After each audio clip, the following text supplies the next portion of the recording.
Hello दोस्तों, स्वागत है आप सभी का आपके अपने यूट्यूब चैनल प्राइम प्रभाकर पे।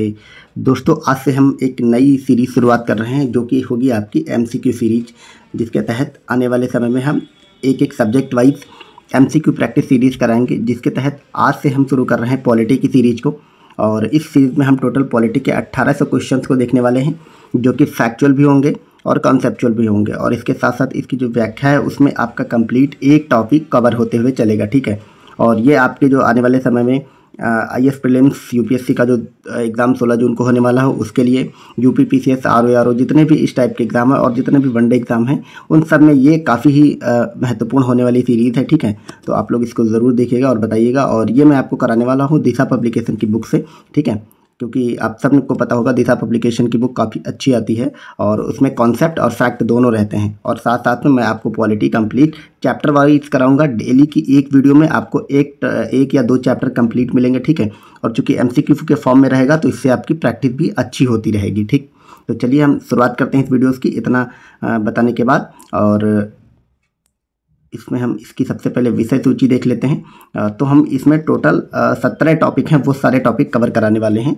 और ये कौन कौन से टॉपिक हैं ये हम देख लेते हैं। सबसे पहला हमारा टॉपिक होगा भारत का संवैधानिक विकास।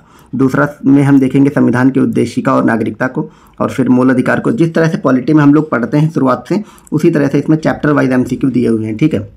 और अगला हम देखेंगे राज्य के नीति निर्देशक तत्व और मौलिक कर्तव्यों को। फिर हम संघीय कार्यपालिका, फिर संघीय विधायिका, न्यायपालिका, और उसके बाद राज्य की कार्यपालिका, राज्य की विधायिका, केंद्र राज्य संबंध, पंचायती राज एवं नगरीय प्रशासन, संवैधानिक निकाय, ये चैप्टर हो गए। इसके बाद हम गैर संवैधानिक निकायों को देखेंगे, और फिर हम राजभाषा को देखेंगे, चुनावों को देखेंगे, संविधान, उसके प्रमुख अनुच्छेद, संशोधन वगैरह देखेंगे। और लास्ट में जितने भी मिसलेनियस टॉपिक हैं विविध वाले, वो सब देख लेंगे, ठीक। तो आज का हमारा पहला लेक्चर है और इसमें हम देखने वाले हैं संवैधानिक विकास। भारत का संवैधानिक विकास जो हमारा पहला चैप्टर है पॉलिटी का, इसके एमसीक्यू देखने वाले हैं। और इसके तहत लगभग सारे एमसीक्यू कवर हो जाएंगे। आपके फैक्ट और जो कॉन्सेप्ट है दोनों ही हम इसमें आपको कवर कराते हुए चलेंगे, ठीक। तो चलिए इस वीडियो की शुरुआत करते हैं। इसमें हमारा जो पहला क्वेश्चन है इसको हम बड़ा करके देखेंगे। और इसमें ये कहा गया है कि निम्न में से किस अधिनियम में नियंत्रक एवं महालेखा परीक्षक नामक पद का सुझाव दिया गया था। तो जो हमारा कैग है, जिसको कि हम कंट्रोलर एंड ऑडिटर जनरल बोलते हैं, इसका सुझाव किस अधिनियम में आया था? 1909 के अधिनियम में, 1935 के अधिनियम में, 1919 और 1947 के अधिनियम में। तो ये आया था आपके 1935 के अधिनियम में। आप सबको पता है कि हमारा जो भारतीय संविधान है वो काफ़ी हद तक 1935 के अधिनियम से प्रेरित है, और इसी में कैग का प्रावधान किया गया था। प्रावधान नहीं था बल्कि कैग नाम की संस्था का सुझाव दिया गया था। अब कैग क्या है भारतीय संविधान में, इसकी व्याख्या बड़े अच्छे ढंग से लिखी हुई, उसको हम देख लेते हैं। तो आपकी इस एक क्वेश्चन से आपका कंप्लीट जो कैग है वो कवर हो जाएगा। तो देखते हैं कैग के लिए हमारे संविधान में क्या अनुच्छेद 148 आपको सबको पता है।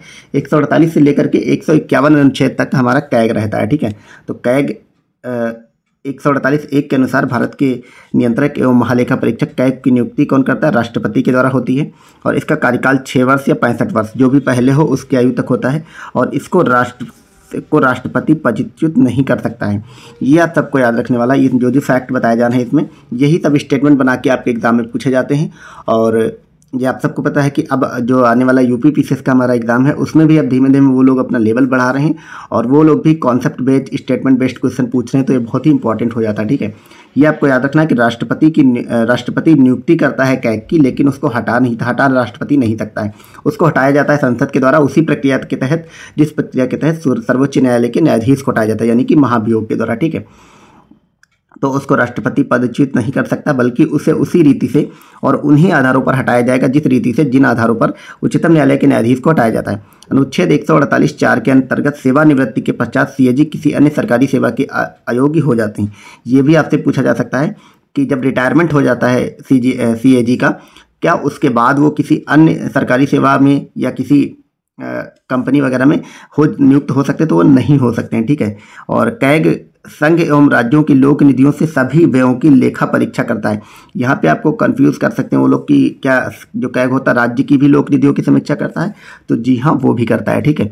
अतः उसे लोक निधि का अभिभावक भी कहा जाता है। ये इस टाइप से आपसे सवाल पूछा जा सकता है कि लोक निधि का अभिभावक या लोक निधि का संरक्षक कौन होता है? तो वो कैग होता है, ठीक।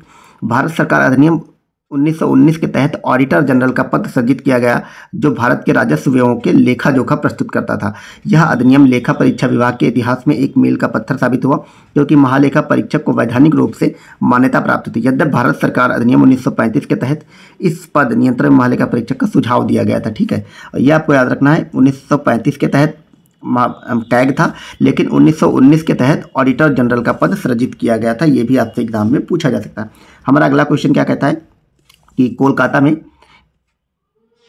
ये हमारा क्वेश्चन, कोलकाता में उच्चतम न्यायालय की स्थापना किसके द्वारा की गई थी? तो 1773 का विनियामक अधिनियम, 1784 का पिट्स इंडिया अधिनियम, 1793 का चार्टर्ड अधिनियम या 1813 का चार्टर्ड अधिनियम। तो उच्चतम न्यायालय जो कि कलकत्ता में बना था, ये किसके अंतर्गत बना था? तो ये बना था 1773 के विनियामक अधिनियम के तहत। ठीक है, इसकी व्याख्या देख लेते हैं कि 1773 का के विनियामक अधिनियम में कोलकाता में एक उच्चतम न्यायालय की स्थापना की गई थी। इस न्यायालय के मुख्य न्यायाधीश एलिजा एमपी थे। ये सवाल कई बार पूछा जाता है कि भारत के पहले मुख्य न्यायाधीश कौन थे? तो एलिजा एमपी थे। ठीक है, और चैम्बर्स, लेमोस्टर और हाइड इसके अन्य न्यायाधीश थे। ओके, अगला हमारा क्वेश्चन है कि भारत के संविधान का निर्माता किसे कहा जाता है? तो ये आप सबको पता है, डॉक्टर भीमराव अम्बेडकर को कहा जाता है संविधान का निर्माता। ठीक है, ये इस टाइप के क्वेश्चन भी आपके पीसीएस वगैरह एग्जाम में पूछे जाते हैं। अगला क्वेश्चन है कि निम्नलिखित में से भारतीय संविधान सभा का अध्यक्ष कौन था? तो ये आप सबको पता है, संविधान सभा के अध्यक्ष डॉक्टर राजेंद्र प्रसाद थे। ठीक है, ऐसे सवाल पीसीएस वगैरह में, आरओ वगैरह एग्जाम में पूछे जाते हैं। इसकी व्याख्या इंपॉर्टेंट है, ये जो मैं आपको करा रहा हूँ ये जरूर आप लोग पढ़ा करिए कि 9 अगस्त 1946 को संविधान सभा की प्रथम बैठक की अध्यक्षता वरिष्ठ सदस्य डॉक्टर सच्चिदानंद सिन्हा ने की थी, यानी कि ये इसके अस्थायी अध्यक्ष थे। 11 दिसंबर 1946 को संविधान सभा ने डॉक्टर राजेंद्र प्रसाद को निर्विरोध संविधान सभा के स्थायी अध्यक्ष के रूप में निर्वाचित किया था। अगला क्वेश्चन है कि डॉक्टर भीमराव अम्बेडकर ने संविधान का हृदय और आत्मा किसे कहा है? समानता के अधिकार को, शोषण के विरुद्ध अधिकार को, संवैधानिक उपचारों के अधिकार या धर्म की स्वतंत्रता के अधिकार को? तो डॉक्टर बी आर अम्बेडकर ने संविधान का हृदय और आत्मा कहा है संवैधानिक उपचारों के अधिकार को, जो कि किस आर्टिकल के तहत आता है? वो आता है आर्टिकल आपके 32 के तहत। ठीक है, तो इसकी व्याख्या देख लेते हैं क्या कहती है। ये आपकी व्याख्या दी हुई है कि डॉक्टर भीमराव अम्बेडकर ने संवैधानिक उपचारों का अधिकार अनुच्छेद 32 के तहत इसको संविधान की हृदय और आत्मा कहा है। अगला है संविधान का प्रारूप कब पूरा हुआ था? तो ये आप सबको पता है 26 नवंबर 1949 को ये बन करके पूरा हो गया था। इसकी व्याख्या देख लेते हैं। यहाँ से काफ़ी सारे सवाल आपके बन सकते हैं कि डॉक्टर भीमराव अम्बेडकर ने संविधान सभा द्वारा निर्मित संविधान को पारित करने का प्रस्ताव रखा। संविधान के प्रारूप पर तीसरा वाचन का मतलब तीसरी बहस वगैरह जो हुई थी वो 14 नवंबर से 26 नवंबर 1949 तक चला और 26 नवंबर 1949 को यह प्रस्ताव पारित हुआ तथा इसी दिन संविधान द्वारा भारतीय संविधान को अंगीकार कर लिया गया तथा संविधान का प्रारूपण पूरा हुआ। संविधान सभा के कुल कितने सदस्य? 284। इस पर 284 सदस्यों ने संविधान पर हस्ताक्षर किए थे। इसमें महिला सदस्यों की संख्या पूछी जाती है, वो 8 थी। इसमें सरोजिनी नायडू, हंसा मेहता और दुर्गाबाई देशमुख प्रमुख थी। संविधान सभा के निर्माण में कुल 2 वर्ष 11 माह 18 दिन का समय लगा। इसमें कुल 11 बैठकें हुई तथा इसके प्रारूप पर 114 दिन तक विचार हुआ। संविधान के निर्माण पर कुल 64 लाख रुपए खर्च हुए थे। ये उस समय के 64 लाख रुपए थे। संविधान सभा की अंतिम बैठक 24 जनवरी 1950 को हुआ तथा इसी दिन डॉक्टर राजेंद्र प्रसाद को भारत का राष्ट्रपति भी चुना गया था। ये भी आपसे पूछा जा सकता है। ठीक है, अब प्रारूप समिति के सदस्य कौन कौन थे ये आपके सवाल बनते हैं। प्रारूप समिति का गठन हुआ था 29 अगस्त 1947 को। ठीक है, और यानी कि हमारा देश आज़ाद हुआ 15 अगस्त को, उसके जस्ट 14 दिन के अंदर ये समिति बना दी गई थी, प्रारूप समिति। और इसमें ये इतने लोग सदस्य, टोटल 7 लोग। डॉक्टर भीमराव अम्बेडकर ये की जो कि अध्यक्ष थे। फिर एन गोपाल स्वामी अयंगर, यहाँ से क्वेश्चन पूछा जाता है और इसमें क्वेश्चन ये बनता है कि इनमें से 4 या नाम दे दिया जाता है या जोड़ा बना दिया जाता है, 2-2 या 3-3, 4-4 का, और पूछा जाता है कि किस जोड़े में या कौन सा सदस्य इसका सदस्य नहीं था। तो इसमें इन सदस्यों का नाम मतलब 2 से 3 बार अगर आप पढ़ लेंगे तो आप वहाँ पे एलिमिनेट कर लेंगे। तीसरा है के.एम. मुंशी और चौथा है अलादी कृष्णा स्वामी अय्यर, पांचवा सैयद एम सादुल्ला और अगला है बी.एल. मित्रा और बाद में एन माधव इनकी जगह पे अध्यक्ष बने थे। फिर है डी.पी. खेतान। मृत्यु के पश्चात टी.टी. कृष्णमाचारी बन गए थे क्योंकि इनकी मृत्यु बीच में ही हो गई थी। अगला क्वेश्चन है भारतीय संविधान के प्रारूपण समिति के अध्यक्ष कौन थे? हमने ऊपर ही देखा, इस प्रारूप समिति के अध्यक्ष डॉक्टर भीमराव अम्बेडकर थे। ठीक है, अब यहाँ पे जो हमारा क्वेश्चन है भारत के संविधान की जो बातें हैं और इन्हें किस देश से अपनाया गया है, इसको आपको मिलान करना है। तो राज्य के नीति निर्देशक तो आप सबको पता है किससे लिए गए? आयरलैंड से। मूल अधिकार अमेरिका से लिए गए, संयुक्त राज्य अमेरिका से। और संघ राज्य संबंधों की समवर्ती सूची जो है ये आपको पता है ऑस्ट्रेलिया से ली गई है। और भारत राज्यों का संघ है तथा संघ में अधिक शक्ति नहीं थे, ये यूनाइटेड किंगडम से लिया गया है, यानी यूके से। ओके, सॉरी, यूके से नहीं लिया गया है, जी हाँ, यूके से नहीं लिया गया है, ये लिया गया है कनाडा के संविधान से, ठीक है। क्योंकि भारत का जो संघीय ढांचा है, ये क्वेश्चन भी आपसे एक आधार पूछा गया पीसीएस में कि भारत का संघीय ढांचा किसके अधिक निकट है, तो उसमें अमेरिका, ब्रिटेन और कनाडा ऑप्शन में रहता है, तो उसमें कनाडा सही आंसर होता है। तो इसलिए जो भारत में राज्यों का संघ है, ये वाली जो सब बातें हैं, ये भारत में कनाडा के संविधान से ली गई हैं, इसमें आपको कन्फ्यूज़ नहीं होना। अब देखते हैं इसका ऑप्शन, तो इसके आंसर के हिसाब से डी नंबर सही हो जाएगा, और ये इसकी व्याख्या दी हुई, यही वही सब लिखा हुआ है। अगला हमारा क्वेश्चन है कि भारत के संविधान के निर्माताओं का मत निम्नलिखित में से किसमें प्रतिबंधित होता है। तो उनका मत जो है, ये आप सबको पता है, उसकी प्रस्तावना या उद्देशिका में प्रतिबिंबित होता है। और इसकी व्याख्या में कुछ मतलब व्याख्या वो जरूरी होती है जिसमें कुछ फैक्चुअल बातें होती है या कुछ जरूरी चीज़ें लिखी होती है, इसमें वही सब भाषाई चीज़ें लिखी हुई हैं। खैर, अगला क्वेश्चन हम देख लेते हैं कि भारत सरकार अधिनियम 1919 ने निम्नलिखित में से किसको स्पष्ट रूप से परिभाषित किया है। तो न्यायपालिका एवं विधायिका के बीच शक्ति का पृथक्करण, केंद्रीय एवं प्रांतीय सरकारों की अधिकारिता, भारत के सेक्रेटरी ऑफ स्टेट एवं वायसराय की शक्तियां, इनमें से कोई नहीं। आपको यह बताना है कि 1919 के अधिनियम में इनमें से किसको स्पष्ट रूप से परिभाषित किया गया था। तो 1919 के अधिनियम में केंद्रीय एवं प्रांतीय सरकारों की जो अधिकारिता थी, इसको परिभाषित किया गया था। अब इसमें भाषा को थोड़ा सा बदल दिया गया है, वरना आप सबने पता होगा कि केंद्र एवं प्रांतों के बीच जो विभाजन किया गया था वो 1919 के अधिनियम में किया गया था, ठीक है। तो वही सवाल इसमें यहाँ पे पूछा गया है। अब इसकी व्याख्या देख लेते हैं कि भारत में प्रांतों में द्वैध शासन का प्रारंभ मॉन्टेग्यू चेम्सफोर्ड सुधारों से प्रारंभ हुआ। इसके भारत सरकार अधिनियम 1919 भी कहा जाता है। इस अधिनियम में स्पष्ट रूप से उत्तरदायी शासन जैसे शब्द का स्पष्ट प्रयोग किया गया था। आपसे क्वेश्चन पूछा जा सकता है कि निम्न में से किस अधिनियम में उत्तरदायी शासन जैसे शब्द का स्पष्ट प्रयोग हुआ है, तो वो हुआ था 1919 के अधिनियम में, ठीक है। इस अधिनियम के तहत प्रांतों में विषयों को आरक्षित एवं हस्तांतरित 2 विभागों में बांटा गया था। इसमें हस्तांतरित विषयों का प्रशासन विधायिका के चयनित सदस्यों को सौंपा गया, जबकि आरक्षित विषय गवर्नर की कार्यकारिणी परिषद के पास रहे थे। यानी कि प्रांतों में द्वैध शासन, वो वाली बात इसमें थी 1919 के अधिनियम में। अगला है कि निम्नलिखित में से संविधान सभा की संघ संविधान समिति यूनियन कॉन्स्टिट्यूशन कमेटी का अध्यक्ष कौन था। तो वो डॉक्टर नहीं थे, ये पंडित जवाहरलाल नेहरू थे इसके अध्यक्ष, ओके। तो यहाँ पे देख लेते हैं कि किस किस समिति का कौन अध्यक्ष था।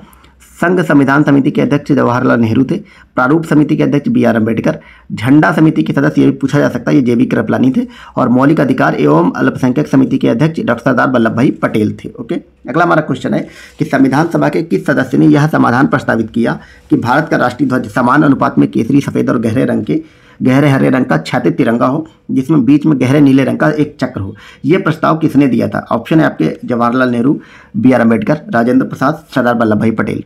तो आप लोग वीडियो को पॉज करा करिए, उसके बाद खुद आंसर दिया करिए, और फिर आप लोग वीडियो को आगे चला के इसका आंसर जानने की कोशिश किया करिए। तो इसका सही जवाब क्या हो जाएगा। इसका हमारा जो सही जवाब है वो हो जाएगा जवाहरलाल नेहरू, ठीक है। तो नेहरू जी ने ये प्रस्ताव दिया था कि जो हमारा जो वर्तमान तिरंगा है ये कैसा होना चाहिए, ठीक है। ये प्रस्ताव नेहरू जी ने दिया था। इसकी व्याख्या देख लेते हैं कि संविधान सभा के सदस्य जवाहरलाल नेहरू ने समाधान प्रस्तावित किया कि भारत का राष्ट्रीय ध्वज समान अनुपात में केसरी, सफेद और गहरे रंग का क्षैतिज तिरंगा हो, जिसमें बीच में गहरे नीले रंग का एक चक्र हो। इस ध्वज को राष्ट्रीय ध्वज के रूप में अपनाने के लिए डॉक्टर राजेंद्र प्रसाद के नेतृत्व में कमेटी का गठन किया। यानी ये भी पूछा जा सकता है कि राष्ट्रीय ध्वज को अपनाने के लिए जो कमेटी गठित हुई उसका अध्यक्ष कौन था। तो वो थे डॉक्टर राजेंद्र प्रसाद। भारतीय संविधान सभा में इसे 22 जुलाई 1947 को भारत का राष्ट्रीय ध्वज के रूप में स्वीकृत किया गया। ये डेट वगैरह आप लोग याद रखेंगे, पीसीएस के एग्जाम में आपके बहुत इंपॉर्टेंट है। पूछा जा सकता है कि राष्ट्रीय ध्वज कब अपनाया गया, राष्ट्रगान, राष्ट्रगीत, राष्ट्रीय बाग वगैरह, मतलब राष्ट्रीय पशु वगैरह कब अपनाया गया, ये सब क्वेश्चन पूछे जाते हैं, ठीक है। तो ये हमारा क्वेश्चन हो गया। अगला हमारा क्वेश्चन है कि भारत के संविधान के निम्नलिखित उपबंधों में से कौन 26 नवंबर 1949 से प्रभावी हुए। जब हमारा संविधान स्वीकार किया गया तब से क्या क्या प्रभावी हुआ, ठीक है। निर्वाचन, नागरिकता, आपात उपबंध और न्यायाधीशों की नियुक्ति। तो इसमें जो केवल पहला और दूसरा है, निर्वाचन और नागरिकता, ये 26 नवंबर 1949 से प्रभावी हुए, और बाकी जो प्रावधान है जैसे आपात उपबंध और न्यायाधीशों की नियुक्ति, ये सब जो है ये जब संविधान लागू होगा 26 जनवरी 1950, ये तब से मतलब लागू हुए, ठीक है। ये बात इसकी व्याख्या में लिखी हुई है। अब हमारा कथन और कारण वाले क्वेश्चन पूछा गया, और कथन और कारण आप सबको पता, अब आने वाले जो UPSC का एग्जाम है, आपका PCS का एग्जाम है, यहाँ तक कि अभी जो RO का पेपर हुआ यूपी में, उसमें भी लगभग 25 सवाल के आसपास थे जो कथन कारण वाले थे। ये सवाल बहुत कठिन नहीं होते, लेकिन ये लेंदी प्रोसेस होता है इनको हल करना, समझना, इसलिए इनकी प्रैक्टिस बहुत ज़रूरी है। तो ऐसे सवालों को भी आप लोग ध्यान देते चलिएगा, ठीक है। तो चलिए इसे देखते हैं।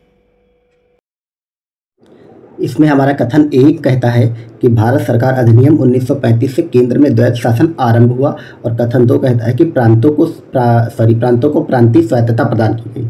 तो ये दोनों ही कथन सही हैं, लेकिन इस अधिनियम के द्वारा केंद्र में द्वैध शासन स्थापित हुआ और प्रांतों को प्रांतीय स्वायत्तता दी गई। ये दोनों ही अलग अलग बातें हैं। तो इस हिसाब से ये दोनों स्टेटमेंट सही है, परंतु कथन 1 कथन 2 का स्पष्टीकरण नहीं है। ठीक है, इसलिए आपका ऑप्शन नंबर बी सही हो जाएगा। अगला क्वेश्चन की तरफ बढ़ते हैं। व्याख्या में भी इसकी यही लिखा है और अगला क्वेश्चन हमारा ये कहता है कि भारतीय संविधान में उल्लिखित आपातकालीन प्रावधान किस देश के संविधान से लिए गए हैं। तो आपातकाल के प्रावधान आपको पता है जर्मनी से लिए गए हैं। ठीक है, और व्याख्या देखते हैं कि भारतीय संविधान में उल्लिखित आपातकालीन प्रावधान जर्मनी के संविधान से लिया गया है। मौलिक अधिकार, न्यायपालिका की स्वतंत्रता, न्यायिक पुनरावलोकन। ठीक है, मौलिक अधिकार, न्यायपालिका की स्वतंत्रता और न्यायिक पुनरावलोकन ये सभी संयुक्त राज्य अमेरिका से लिए गए हैं। इसके साथ ही जो हमारी प्रस्तावना है वो भी अमेरिका से ली गई है, लेकिन प्रस्तावना की जो भाषा है वो ऑस्ट्रेलिया से ली गई। ठीक है, अब ब्रिटेन से संसदीय शासन प्रणाली, एकल नागरिकता, विधि निर्माण की प्रक्रिया, ये सब ब्रिटेन से लिया गया और संघात्मक जो प्रावधान है वो सभी कनाडा के संविधान से लिए गए हैं। अगला क्वेश्चन है कि निम्नलिखित प्रस्तावों में से कौन संयुक्त राज्य अमेरिका तथा भारतीय संविधान में एक समान है। ठीक है, नागरिकता, क्या नागरिकता एक समान है? नहीं, क्योंकि वहाँ पे दोहरी नागरिकता, राज्यपालों की नियुक्ति ऐसा भी नहीं है। केंद्र, स्वतंत्र केंद्र एवं राज्य ये भी नहीं है। स्वतंत्र न्यायपालिका, अभी हमने ऊपर देखा कि ये जो न्यायपालिका की स्वतंत्रता है ये अमेरिका के संविधान से ली गई है। तो अमेरिका और भारत में स्वतंत्र न्यायपालिका एक समान है। ठीक है, अब नेक्स्ट क्वेश्चन की तरफ बढ़ते हैं। 17 नंबर क्वेश्चन कि भारतीय संसदीय प्रणाली ब्रिटिश संसदीय प्रणाली से भिन्न है क्योंकि यह न्यायिक पुनरावलोकन प्रणाली है। जी हाँ, बिल्कुल, भारत में जो है वो न्यायिक पुनरावलोकन हो सकता है जैसे कि अमेरिका के संविधान में होता है, लेकिन ब्रिटेन में जो ब्रिटिश संसद है वो सर्वोच्च मानी जाती है। वहाँ पे न्यायाधीश या न्यायालय जो है न्यायपालिका वो पूरी तरह से स्वतंत्र नहीं है। अब इसकी व्याख्या देखते हैं कि भारतीय संसदीय प्रणाली में न्यायिक पुनरावलोकन की व्यवस्था लागू है, जबकि ब्रिटेन में यह प्रणाली नहीं है। इस अर्थ में भारतीय संसदीय प्रणाली ब्रिटेन से भिन्न है। इसके अतिरिक्त अन्य विकल्पों में दी गई व्यवस्थाएं भारत और ब्रिटेन दोनों की संसदीय प्रणालियों में लागू हैं। कौन सी? वास्तविक और नाममात्र दोनों प्रकार की कार्यपालिका। हाँ, तो ये ब्रिटेन में भी है, वहाँ पे राजा रानी होते हैं, और इंडिया में राष्ट्रपति, और भारत में भी होते हैं। यह द्विसदनीय विधायिका, ये भी भारत में। सामूहिक उत्तरदायित्व, ये भी भारत में है। ठीक है, अब हम नेक्स्ट क्वेश्चन की तरफ बढ़ते हैं कि भारत के संविधान के आलेखन या प्रारूपण सदस्य के रूप में अल्लादी कृष्णस्वामी अय्यर के बारे में कौन सा कथन सही है। अब इनके बारे में कौन सा कथन सही है? तो पहला स्टेटमेंट यह है कि भारत के संविधान के निर्वाचन से संबंधित महत्वपूर्ण निर्णयों के लिए जाने में उच्चतम न्यायालय की भूमिका के पक्षधर थे। जी हाँ, ये भी सही स्टेटमेंट है। और अगला है कि उनका यह मानना था कि स्वतंत्रता और सामाजिक निग्रह के बीच उच्चतम न्यायालय को एक रेखा खींचनी पड़ेगी। ये भी सही है। न्यायपालिका पर कार्यपालिका के प्रभुत्व में उनका विश्वास नहीं है, ऐसा बिल्कुल भी नहीं है। ये मतलब न्यायपालिका की स्वतंत्रता के पक्षधर थे, तो ऐसा नहीं कहेंगे कि न्यायपालिका पर कार्यपालिका का प्रभुत्व था। और अगला है कि वे शासन के एक अधिनायकी स्वरूप के पक्षधर थे। नहीं, एक अधिनायक यानी कि जो ऑटोक्रेटिक व्यवस्था होती उसके भी ये पक्षधर नहीं थे, ये कहीं ना कहीं डेमोक्रेसी के पक्षधर थे। तो ये दोनों स्टेटमेंट आप वेग स्टेटमेंट आप पढ़ के भी समझ सकते हैं। तो ये दोनों गलत हो जाएंगे और आपका 1 और 2 सही हो जाएगा। ठीक है, यही चीज़ इसकी व्याख्या में है। अगला हमारा क्वेश्चन है, संविधान सभा द्वारा अंगीकृत ऐतिहासिक उद्देश्यों के संबंध में निम्नलिखित में से कौन सा कथन सही है, आपको बताना है। तो इसमें हमारा है कि उद्देश्यों के कथन ने अपने उत्तरवर्ती चरणों से संविधान के रूप निर्माण को अनुप्रमाणित किया। तो ये तो सही है। यह केवल एक प्रस्ताव भर नहीं था, बल्कि एक घोषणा, एक दृढ़ संकल्प और एक प्रतिज्ञा थी। ये भी सही है। और अगला है कि इसने हमारे संविधान का अंतर्निहित दर्शन प्रदान किया। ये भी सही है। तो ये बहुत ही सिंपल स्टेटमेंट है और 3 के तीनों ही स्टेटमेंट सही हैं। अगला हमारा क्वेश्चन है कि निम्नलिखित में से कौन सी विशेषताएं ब्रिटिश संविधान से भारत के संविधान में ली गई। कानून का शासन, बिल्कुल ये कानून का शासन ब्रिटिश संविधान से लिया गया। विधि निर्माण की प्रक्रिया, ये भी कहीं ना कहीं से ली गई थी। ठीक है, और अगला है कि न्यायपालिका की स्वतंत्रता, ये ब्रिटिश संविधान का नहीं है, ये अमेरिका के संविधान का है। और अगला है संसदीय व्यवस्था, ये तो ब्रिटिश का है। तो 1, 2 और 4 ऑप्शन नंबर डी में ये सारी चीज़ें यहाँ से ली गई हैं। अगला है कि निम्नलिखित इनमें से कौन संविधान सभा की प्रारूपण समिति का सदस्य नहीं था। तो इसका ऑप्शन है कि NG Iyengar, BN Rao, KM Munshi, Mohammad Sadullah. तो इसमें जो हमारे मोहम्मद सादुल्लाह थे, ये संविधान सभा की जो प्रारूप समिति थी, जो उसमें 7 सदस्य थे और BR अम्बेडकर उसमें इसके अध्यक्ष थे, उसमें ये शामिल नहीं थे। कौन? मोहम्मद सादुल्लाह। अब इसकी व्याख्या देख लेते हैं और व्याख्या में ये देखते हैं कि इसमें कौन कौन से लोग शामिल थे। ठीक है, तो संविधान सभा की प्रारूप समिति के अध्यक्ष डॉक्टर अम्बेडकर थे और इनके अतिरिक्त 6 सदस्य थे कुल। उनके नाम थे NG अयंगर, BL मित्रा, KM मुंशी, कृष्णास्वामी अयंगर, सैयद मोहम्मद सादुल्लाह तथा DP खेतान। बाद में मित्रा के स्थान पर माधवराज और खेतान के स्थान पर कृष्णाचारी इसके सदस्य बने थे, क्योंकि इन लोगों की डेथ हो गई थी। तो ये नाम आप लोग ऐसे रटने से कोई फ़ायदा नहीं है, 2 से 3 बार इसको पढ़ेंगे तो ये वहाँ पे ऑप्शन में एलिमिनेट हो जाएगा। अगला हमारा क्वेश्चन है कि 26 नवंबर 1949 को भारत के संविधान के निम्नलिखित में से कौन से प्रावधान लागू हुए? क्या नागरिकता लागू हो गई थी? जी हाँ, नागरिकता लागू हो चुकी थी। और निर्वाचन भी लागू हो गया था। अस्थायी संसद भी लागू हो गई थी, क्योंकि स्थायी संसद उस समय नहीं बनी थी। मौलिक अधिकार उस समय आपके लागू नहीं हुए थे, ठीक है। मौलिक अधिकार आपके लागू हुए थे 26 जनवरी 1950 से। तो ये आपका ऑप्शन नंबर बी सही हो जाएगा, 1, 2 एंड 3, ठीक है। अब इसकी व्याख्या देखते हैं कि संविधान के कुछ अनुच्छेद को 26 नवंबर 1949 से लागू कर दिया गया था, और वे कौन से थे? 5, 6, 7, 8, 9 और सीधे 60, 100, ये जितने भी अनुच्छेद लिखे गए हैं इनको आप लोग पढ़ लीजिएगा। ये सारे 1949 से ही लागू थे, और उसके बाद वाले 26 जनवरी 1950 से लागू हुए थे, जब हमारा संविधान लागू हुआ था। अब अगला क्वेश्चन है कि भारत की संविधान सभा के बारे में निम्नलिखित में से कौन सा कथन सही है? तो पहला स्टेटमेंट है कि प्रांतीय विधानसभाओं के सदस्यों द्वारा अप्रत्यक्ष रूप से सभा का चयन किया जाता था। आप लोग सोच रहे होंगे कि ज़्यादा स्टेटमेंट वाले क्वेश्चन है, लेकिन यूपी पीसीएस वाले जितने भी अभ्यर्थी हैं वो सब ये समझे कि अब यूपी पीसीएस ने इसी टाइप के एग्जाम मतलब क्वेश्चन पूछना शुरू कर दिया है। ओके, तो इसमें कौन सा क्वेश्चन कथन सही है? प्रांतीय विधानसभाओं के सदस्यों द्वारा अप्रत्यक्ष रूप से सभा का चयन किया जाता था। जी हाँ, ये अप्रत्यक्ष रूप से होती थी, तो ये सही है। अगला है कि सार्वभौमिक वयस्क मताधिकार के आधार पर चुनाव किए गए थे। नहीं, संविधान सभा का चुनाव जो हुआ था वो सभी लोगों के मताधिकार के आधार पर नहीं हुआ था, तो ये दूसरा वाला गलत हो जाएगा। अगला है कि चुनाव की स्कीम का निर्धारण कैबिनेट डेलीगेशन के द्वारा किया गया था। जी हाँ, ये सही है, कैबिनेट ने एक डेलीगेशन बनाए थे अलग अलग। और सीटों का वर्गीकरण माउंटबेटन योजना के आधार पर किया था, ये भी गलत है। तो आपका 1 और 3 वाला सही हो जाएगा। ये किस में है? ऑप्शन नंबर डी में। ओके, अब इसकी व्याख्या देखते हैं। व्याख्या आपका यह है कि चुनाव की स्कीम का जो निर्धारण था वो 1946 के कैबिनेट डेलीगेशन के द्वारा तय किया गया था, ना कि माउंटबेटन योजना के द्वारा, ठीक है। और अगला क्वेश्चन है कि निम्नलिखित में से किस अधिनियम में कलकत्ता में सर्वोच्च न्यायालय की स्थापना का प्रावधान किया गया था? तो यह सबको पता है, रेगुलेटरी एक्ट 1773 के तहत इसका प्रावधान किया गया था, और सर एलिजा एम्पे इसके प्रमुख मुख्य न्यायाधीश थे। अगला है कि केंद्र में कौन सा एक्ट द्विसदनीय विधायिका लाया? केंद्र में द्विसदनीय विधायिका आपका जो है वो 1919 का एक्ट लाया था, और प्रांतों में द्विसदनीय व्यवस्था 1935 का एक्ट लेकर के आया था, ठीक है। अगर इसकी व्याख्या है कि 1919 के भारत सरकार अधिनियम द्वारा केंद्र में द्विसदनीय विधान पालिका की स्थापना की गई।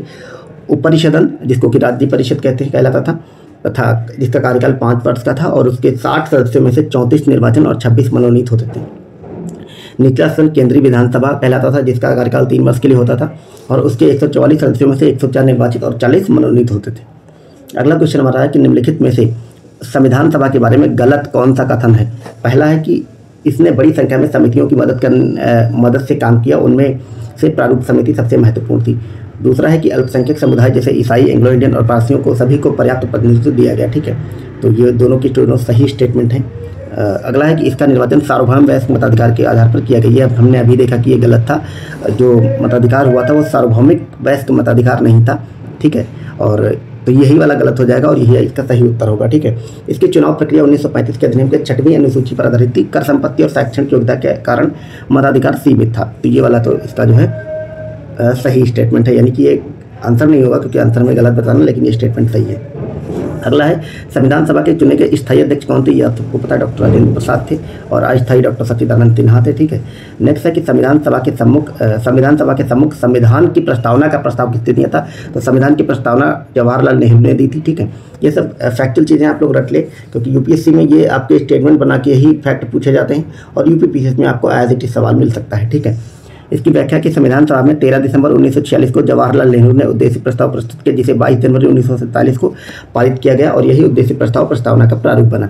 नेक्स्ट क्वेश्चन है कि भारतीय संविधान को बनाने हेतु भारतीय संविधान सभा के कुल कितने अधिवेशन हुए थे?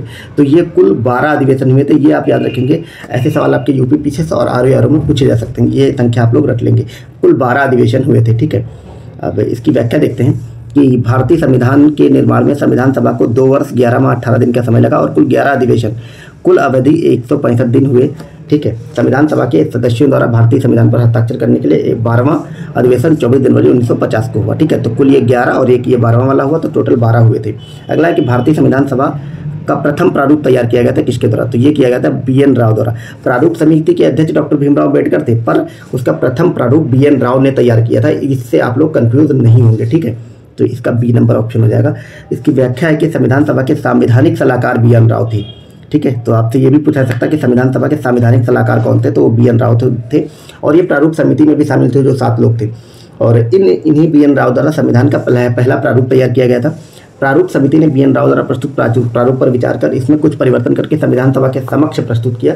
BN राव ने जो मूल प्रारूप तैयार किया था उसमें कुल 243 अनुच्छेद और 13 अनुसूचियाँ थी। ठीक है, अगला है कि भारत के संविधान में सम्मिलित समवर्ती सूची किस देश की देन है? तो ये ऑस्ट्रेलिया की देन है। आप सबको पता है भारत के संविधान में समवर्ती सूची को ऑस्ट्रेलिया के संविधान से लिया गया है। इस सूची में ऐसे विषय शामिल होते हैं जिन पर केंद्र और राज्य दोनों कानून बना सकते हैं। ठीक है, और अगर टकराव की स्थिति होती तो इसमें केंद्र का कानून मान्य होता है और इसे भारतीय संविधान की 7वीं अनुसूची में शामिल किया गया। 7वीं अनुसूची में आपको पता है कि राज्य सूची, केंद्र सूची, संघ सूची और ये जो कंकरेंट लिस्ट होती है समवर्ती वाली, ये शामिल है। ठीक है, अगला क्वेश्चन है कि राज्यसभा के गठन में प्रतिभा, अनुभव और सेवा को प्रतिनिधित्व देने में भारतीय संविधान निर्माता निम्नांकित उदाहरण से प्रभावित हुए थे। किस देश से प्रभावित हुए थे? तो ये हुए थे आयरिश गणतंत्र से। ठीक है, आयरलैंड के संविधान से। और ये आपको याद रखना, भारतीय संविधान के भाग 5 और अनुच्छेद 80(3) में राज्यसभा में जो प्रतिनिधित्व है उसका जिक्र किया गया है। ओके, नेक्स्ट क्वेश्चन देखते हैं कि अब इसमें कुछ उपबंध दिए हुए हैं और उनके स्रोत को आपको मिलाना है। ठीक है, तो संविधान संशोधन आप सबको पता है दक्षिण अफ्रीका के संविधान से। निदेशक तत्व जो है वो आयरिश संविधान से हैं। राष्ट्रपति का जो आपातकालीन वाला प्रावधान है ये जर्मनी से लिया गया है और संघ राज्य संबंध कनाडा से है। और इस प्रकार आपका ऑप्शन नंबर बी वाला सही हो जाएगा। 3, 4, 1 और 2। ठीक है, यही चीज़ इसकी व्याख्या में भी लिखी हुई है, आप देख सकते हैं। ठीक है, नेक्स्ट हमारा क्वेश्चन है कि निम्नलिखित में से कौन 1919 में दिल्ली में हुए अखिल भारतीय खिलाफत सम्मेलन का अध्यक्ष चुना गया था? तो ये चुने गए थे आपके महात्मा गांधी। ठीक है, दिल्ली में जो अखिल भारतीय खिलाफत सम्मेलन हुआ था इसके अध्यक्ष आपके महात्मा गांधी चुने गए थे। इसकी व्याख्या देखते हैं कि अखिल भारतीय खिलाफत कमेटी में जमीयत उल उलेमा के सहयोग से खिलाफत आंदोलन का गठन किया गया तथा मोहम्मद अली ने 1920 में खिलाफत घोषणा पत्र प्रसारित किया।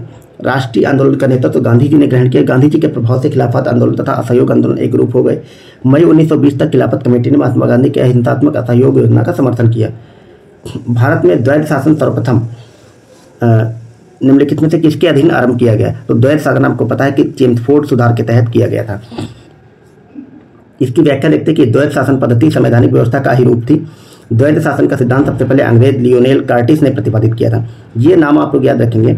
कई बार होता क्या है जब हम द्वैध शासन देखते हैं, ठीक है, जो द्वैध शासन व्यवस्था है और ऑप्शन में दिया होता है लॉर्ड क्लाइव, तो हम लोग क्लाइव लगा देते हैं। क्लाइव ने भारत में इसको स्थापित किया था, लेकिन इसको एक सिद्धांत के रूप में दिया था लियोनेल कर्टिस ने। ठीक है, और तो देखते लियोनेल कर्टिस ने प्रतिपादित किया, जो बहुत दिनों बाद राउंड टेबल तक संपादक रहा।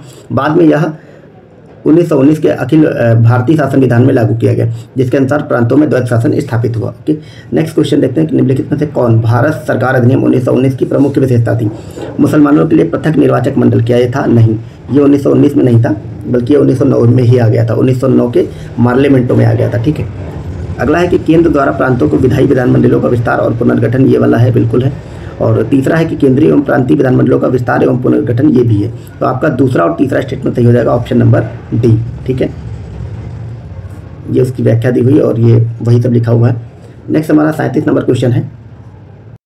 वर्ष 1950 में भारत के संविधान ने भारत के राज्यों को ABC तथा D कोटि में विभाजित किया था और इसके संदर्भ में कौन सा कथन सही है आपको बताना है। ठीक है, तो भारत में मतलब उस समय जब देश आज़ाद हुआ था और उसके बाद जब हमारा संविधान लागू हुआ तो राज्यों को 4 कैटेगरी में डिवाइड कर दिया गया था। ठीक है, और उन चारों कैटेगरी के अलग अलग अध्यक्ष बनाए गए थे। तो उस हिसाब से इसमें ऑप्शन दिए हुए हैं।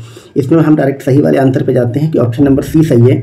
अब सी क्यों सही है? कि इसमें जो राज्यपाल हमारे होते हैं उनको कोटि ए राज्यों का कार्यपालक अध्यक्ष बनाया गया था। राज प्रमुख कोटि बी राज्यों का कार्यपालक अध्यक्ष था। ठीक है, राज प्रमुख जो था वो कोटि बी का प्रमुख था, राज्यपाल राज ए राज्यों का था। ठीक है, और इसके अतिरिक्त जो राज्यों के मुख्य आयुक्त होते हैं, ठीक है, वो सी और डी दोनों के कार्यपालक अध्यक्ष थे। यहाँ पे याद रखेंगे, ए पे राज्यपाल रहेगा, बी पे राज्य प्रमुख रहेगा, सी और डी पे राज्य का मुख्य आयुक्त रहेगा। ठीक है, यही बात इसमें ऑप्शन में लिखी हुई है विकल्प में।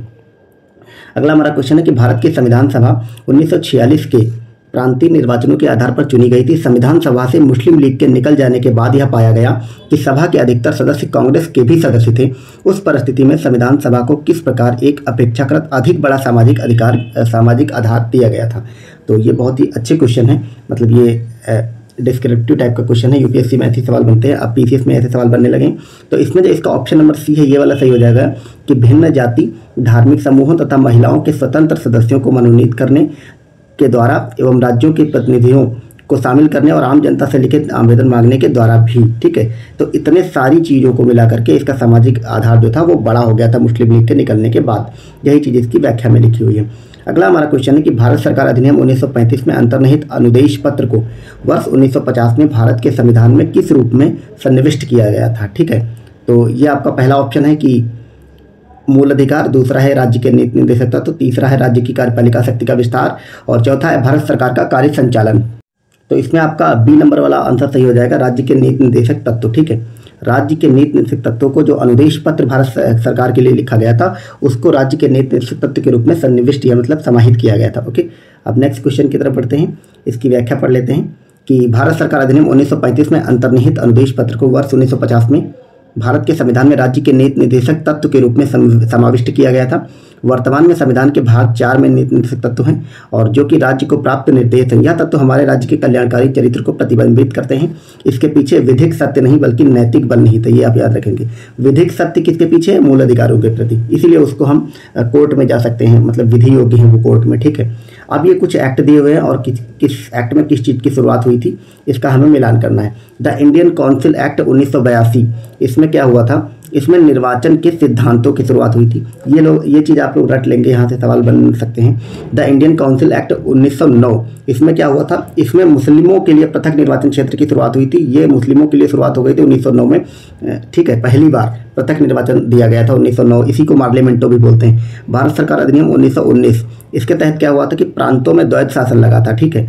और 1935 के तहत प्रांतीय स्वायत्तता की शुरुआत हुई थी। तो ये इसके सही जवाब हो जाएंगे और इसके मतलब व्याख्या में भी आप देख सकते हैं, स्क्रीनशॉट लेना चाहें ले सकते हैं क्योंकि उसमें भी यही सब बातें लिखी हुई हैं। अगला है 41 नंबर क्वेश्चन कि 1919 के भारत सरकार अधिनियम ने केंद्र में द्विसदनीय विधानमंडल स्थापित किया, प्रांतीय कार्यकारिणी में द्वि शासन आरंभ किया, भारत में संघीय शासन प्रणाली को आरंभ किया। अब इसमें बताना है कि कौन कौन से सही जवाब हैं इसके। तो इसमें ऑप्शन नंबर 3 आपका गलत है कि भारत में संघीय शासन प्रणाली ये आरंभ हुई थी 1935 के एक्ट से, ठीक है। ये किससे आरंभ हुई थी? 1935 के एक्ट से, और 1919 के द्वारा। ये दोनों ऑप्शन सही हैं, तो आपका ऑप्शन 1 और 2 सही हो जाएगा। सॉरी 1 और 2 होगा, डी नंबर वाला, ए नहीं। अब हम यहाँ पे 1919 के कुछ प्रावधान देख लेते हैं कि भारत सरकार अधिनियम 1919 जो कि यूनाइटेड किंगडम के संसद द्वारा पारित एक विधान था और इसे मॉन्टेग्यू चेम्सफोर्ड सुधार के नाम से जानते हैं। इसकी क्या क्या विशेषताएं हैं? आप लोगों ने देखा होगा कि 1919 के एक्ट और 1935 के एक्ट से बहुत ज़्यादा सवाल बनते हैं। तो 1935 में क्या क्या प्रावधान थे और 19 में क्या क्या प्रावधान थे, ये आपको पता होना चाहिए। यहाँ पे 6 प्रावधान लिखे हुए हैं जो कि मोस्ट इंपॉर्टेंट हैं, हर बार यहाँ से सवाल मिलता है। तो इसके क्या प्रावधान थे कि केंद्र में द्विसदनात्मक विधायिका की स्थापना, केंद्र में प्रत्यक्ष निर्वाचन की सुव्यवस्था, प्रांतों में द्वैध शासन की प्रणाली, लोक सेवा आयोग का गठन किया गया, पहली बार महिलाओं को सीमित मात्रा में मत देने का अधिकार दिया गया, महिलाओं को दिया गया लेकिन सीमित मात्रा में, केंद्रीय बजट को राज्य के बजट से अलग कर दिया गया। तो ये मोस्ट इंपॉर्टेंट फैक्ट है जो कि 1919 के संविधान एक्ट के तहत पारित किए गए थे। अब हमारा अगला क्वेश्चन है कि भारत के संविधान निर्माण के लिए बुलाई गई भारत की संविधान सभा ने गोपीनाथ बरदलई की अध्यक्षता में एक उप समितियां नियुक्त की गई थी। इन समिति द्वारा निम्नलिखित में से कौन सी अनुशंसाएं दी गई थी? तो पहला है कि उत्तर पूर्व सीमांत असम जनजातीय और अपवर्जित क्षेत्र के लिए 5वीं अनुसूची, ठीक है। और अगला है असम के समस्त स्वायत्त जिलों में जिला परिषद का गठन। ये वाला हमारा गलत हो जाएगा क्योंकि समस्त जिले अगर जहाँ पे लग जाएगा तो आपको पता है ये गलत होता है क्योंकि सारे जिलों में ये लागू हो जाएगा, फिर तो बोल ही दिया जाएगा कि वो जिले में उस पूरे राज्य में लागू है। अगला है कि उत्तर पूर्व सीमांत असम में जनजातीय और अपवर्जित क्षेत्र के लिए 6ठी अनुसूची नहीं, वहाँ के लिए 6ठी नहीं 5वीं अनुसूची की मांग हुई थी, तो ये भी गलत होगा। अगला है उत्तर पूर्व भारत में राज्य क्षेत्रों का सीमांकन नहीं, सीमांकन की बात नहीं की गई थी। तो केवल जो हमारा पहला स्टेटमेंट था कि उत्तर पूर्व, पहला स्टेटमेंट हमारा क्या था? पहला स्टेटमेंट था कि उत्तर पूर्व सीमांत जनजाति और अपवर्जित क्षेत्र के लिए 6ठी नहीं बल्कि 5वीं अनुसूची की बात उसमें थी, वही वाला स्टेटमेंट हमारा सही हो जाता। तो ऑप्शन नंबर 1 सही होगा। व्याख्या देखते कि भारत के संविधान के निर्माण के लिए निर्मित भारत की संविधान सभा ने गोपीनाथ बरदोली की अध्यक्षता में एक उप समिति नियुक्त की थी। इस समिति के द्वारा उत्तर पूर्व सीमांत असम जनजाति और अपवर्जित क्षेत्र के लिए 5वीं अनुसूची की अनुशंसा की गई थी। ओके, अब हम नेक्स्ट देखते हैं कि व्यक्ति दिए हुए हैं और भारत के संविधान को बनाने में उनकी क्या भूमिका थी, ये आपको मिलान करना है, ठीक है। राजेंद्र प्रसाद कौन थे? ये संविधान सभा के अध्यक्ष थे, ठीक है। राजेंद्र प्रसाद संविधान सभा के अध्यक्ष थे, आप सबको पता है, स्थायी अध्यक्ष थे। टी कृष्णामाचारी ये क्या थे? ये प्रारूप समिति के सदस्य थे, ठीक है। प्रारूप समिति के क्या थे? सदस्य थे। तो ये ऑप्शन नंबर मतलब हाँ 1 हो जाएगा। और H.C. मुखर्जी ये उपाध्यक्ष थे संविधान सभा के, और डॉक्टर बी अम्बेडकर ये प्रारूप समिति के अध्यक्ष थे। तो इस प्रकार से आपका ऑप्शन नंबर ए वाला सही हो जाएगा। और बाकी यहाँ पे व्याख्या में लिखा हुआ, आप लोग स्क्रीनशॉट वगैरह जो भी लेना चाहें तो ले सकते हैं। अगला हमारा क्वेश्चन है कि वर्ष 1939 में सभी प्रांतों में भारतीय मंत्रियों द्वारा त्यागपत्र देने का निम्नलिखित में से कौन सा कारण था। 1939 में भारत के सभी प्रांतों में मंत्रिपरिषद ने त्यागपत्र दे दिया था, तो उसका कारण क्या था। राज्यपालों ने सांविधिक प्रधान के रूप में कार्य करने से इनकार कर दिया, नहीं कारण नहीं था। केंद्र ने प्रांतों को आवश्यक वित्तीय सहायता प्रदान नहीं की थी, ये भी कारण नहीं था। द्वितीय विश्व युद्ध शुरू होने के कारण गवर्नर जनरल ने भारतीय प्रशासन को संघीय से एकात्मक में परिवर्तन कर दिया था, ऐसा कुछ नहीं किया था। अगला है प्रांतीय सरकारों की सहमति के बिना भारत को द्वितीय विश्व युद्ध का पक्षकार घोषित कर दिया गया था। जी हाँ, ये वाला सही है, क्योंकि इसी कारण भारत ने विरोध में अपने सभी मंत्रिपरिषद का त्यागपत्र दे दिया था 1939 में। ओके, इसकी व्याख्या देखते हैं कि भारतीयों की अनुमति के बिना तत्कालीन भारतीय वायसराय लॉर्ड लिनलिथिगो ने घोषणा कर दी कि भारत भी जर्मनी के विरुद्ध ब्रिटेन के युद्ध में शामिल है। इसके विरोध में सभी प्रांतों में भारतीय मंत्रियों ने त्यागपत्र दे दिया था। अगला हमारा क्वेश्चन है कि ये एक स्टेटमेंट दिया हुआ है और आपको बताना है कि ये स्टेटमेंट किसने दिया था। तो ये स्टेटमेंट ये है, आप लोग ध्यान से सुनिएगा। ऐसे क्वेश्चन पूछ लिए जाते हैं कि किसी का क्या स्टेटमेंट, यूपीएससी और पीसीएस दोनों में ऐसे क्वेश्चन पूछे जाते हैं। ओके, तो ये स्टेटमेंट ये है कि संविधान का प्रारूप जैसा विरचित किया गया है वह केवल देश के शासन के लिए तंत्र उपलब्ध कराता है। यह सत्ता में किसी विशेष दल को स्थापित करने की प्रयुक्त नहीं है, जैसा कि कुछ देशों में किया गया है। सत्ता में कौन हो इसे जनता के विनिश्चयार्थ छोड़ दिया गया है, जैसा कि होना ही चाहिए यदि इस तंत्र को लोकतंत्र के परीक्षण पर खरा उतरना है। संविधान निर्मात्री सभा के विचार विमर्श से उद्धृत निम्नलिखित परिच्छेद का श्रेय किसे जाता है। पंडित जवाहरलाल नेहरू को, नंबर 1 ऑप्शन में आपके हैं। दूसरा ऑप्शन आपका कहता है कि डॉक्टर भीमराव अम्बेडकर को। तीसरा है मौलाना अबुल कलाम आज़ाद और चौथा है डॉक्टर जे बी कृपलानी। इसमें आपका बी नंबर ऑप्शन आंसर सही है, डॉक्टर भीमराव अम्बेडकर ने यह बात कही थी। आप लोग इस वीडियो को बैक करके स्टेटमेंट को फिर से पढ़ लेंगे और याद कर लेंगे कि ये स्टेटमेंट किसका है, डॉक्टर भीमराव अम्बेडकर का। इंपॉर्टेंट है, आ सकता है।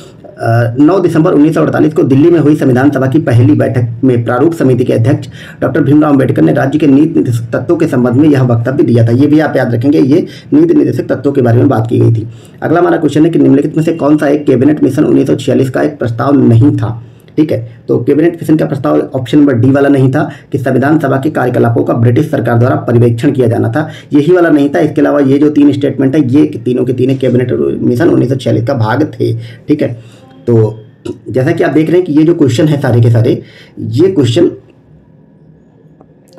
स्टेटमेंट फॉर्म में है, जैसा कि यूपीएससी में पूछा जाता है और आपके पीसीएस में भी ये क्वेश्चन आप पूछे जाने लगे। लेकिन आप अगर प्योर यूपीएससी आरआरबी एग्जाम दे रहे हैं तो आपको पता होगा कि इसमें जो फैक्ट दिए हुए हैं यहीं से उसमें सवाल बनेंगे। जैसे ये फैक्ट ही है कि 24 मार्च 1946 को कैबिनेट मिशन दिल्ली आया। इसमें 3 लोग शामिल थे, पैथिक लॉरेंस, स्टेफोर्ड क्रिप्स और अलेक्जेंडर। इसकी सिफारिशों में संविधान सभा के कार्यकलापों को ब्रिटिश सरकार द्वारा परीक्षण किया जाना शामिल नहीं था। उसके अलावा ये 3 के तीनों इसमें शामिल थे। ठीक है, अब नेक्स्ट क्वेश्चन देखते हैं कि निम्नलिखित कथनों में से कौन सा जैसे संविधान सभा के गठन के बारे में सही है। सही आपको बताना है निम्नलिखित में से कौन सा है संविधान सभा के बारे में। और इसमें आपके स्टेटमेंट 1 क्या कहता है कि संविधान सभा के सदस्यों का चयन 1946 के प्रांतीय चुनाव के आधार पर किया गया था। ये आपका जो है ये सही हो जाएगा। देशी राज्यों के प्रतिनिधियों को संविधान सभा में सम्मिलित नहीं किया गया था, ये एकदम गलत है क्योंकि सम्मिलित किया गया था।